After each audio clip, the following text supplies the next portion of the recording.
Și visul meu nu are limite, no. Zboară peste tot, gândește limpede.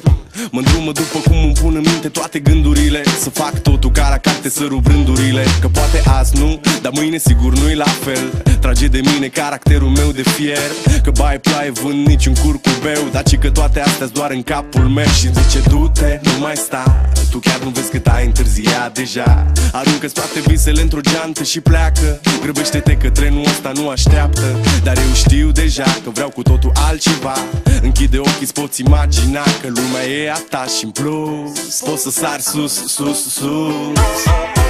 Ai mei, ai mei, ai mei, ai mei n-au avut habar. Cât de sus, cât de sus, cât de sus, cât de sus pot eu să sar. Acum că nu mai am nimic de ascuns, pot să mă duc tot mai sus.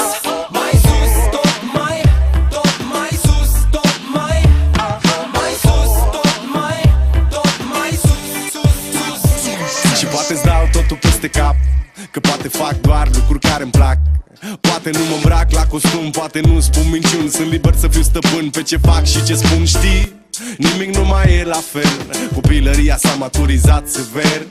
S-a lovit până acum de fel de fel de oameni de păreri, în tipuri de caracter. Și văd cum unii stau degeaba, frate, sunt mulți. Dar văd și alții care luptă încercând să mute mulți. Oameni care au ceva de spus, oameni care vor să ajungă tot mai sus. Ai mei, ai mei, ai mei, ai mei n-au avut habar.